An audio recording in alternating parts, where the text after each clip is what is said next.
এখন তথ্য সংস্কৃতি দপ্তর এবং সম্মানীয় মুখ্যমন্ত্রী প্রত্যেক মুহূর্তে টলিউডের ওপর নজর রেখেছে। এরকম একটা ওরিয়েন্টেশন প্রোগ্রাম আমরা অতীতে তো এরকম ছবি দেখিনি খুব একটা রাখছে। এই প্রোগ্রাম কতটা বিধায়কদের জন্য এবং তার পাশাপাশি বিধানসভার পরিবেশের জন্য হয়েছে? দেখুন, এই প্রথম এটা ঘটছে এবং বোধহয় মানুষের আশীর্বাদে বা মানুষের ইচ্ছায় যদি নতুন সরকার না আসতো, শিষ্টাচারের এই পাঠ, গণতন্ত্রের পবিত্রতার এই পাঠ আমরা বোধহয় অনেকেই জানতাম না। পুরনো বিধায়কদের কাছ থেকে শুনেই তারা কেউ হয়তো সঠিক জানেন, কেউ বা মোটামুটি জানেন, সেই শুনেই নতুনরা চলতাম।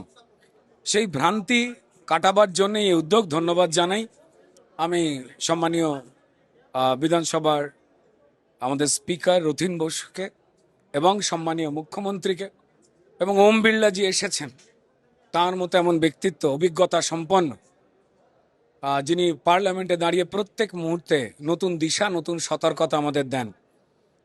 কিরণ রিজিজু সাহেব এসেছেন, সবাই জানাচ্ছেন। শুধুমাত্র শাসক দলের বিধায়কেরা নয়, প্রত্যেক বিধায়ক তারাও কিন্তু এখানে এসেছেন। আমরা আমাদের যাবতীয় দায়িত্ব, অনুশাসন, পরম্পরা, সংবিধানের পবিত্রতা এবং বিধানসভা বা লোকসভার গরিমা মেনে কিভাবে চলা উচিত তা জানতে পাচ্ছি। এই অভিনব উদ্যোগ, ধন্যবাদ। একটু আজকের প্রোগ্রামের বাইরে গিয়ে একটা প্রশ্ন করি, টলিউডের এই মুহূর্তের ছবি কি দেখতে পাচ্ছেন? কারণ নতুন সরকার আসার পর বা গোটা বিষয়টি আমরা চরক বিশ্বাসের ঘটনা দেখলাম, সেই বিষয়গুলো কেটে গিয়েছে, বেশ কয়েকদিন তদন্ত চলছে, কিন্তু এখন টলিউডের কি ছবি, কি পরিস্থিতি, কতটা উন্নত হয়েছে? দেখুন, তথ্য সংস্কৃতি দপ্তর এবং সম্মানীয় মুখ্যমন্ত্রী প্রত্যেক মুহূর্তে টলিউডের ওপর নজর রেখেছে। কিছু মানুষ চিরকাল থাকেন যারা চঞ্চলতা তৈরি করতে চান, যে চঞ্চলতা এই ইন্ডাস্ট্রির পক্ষে শুভ নয়।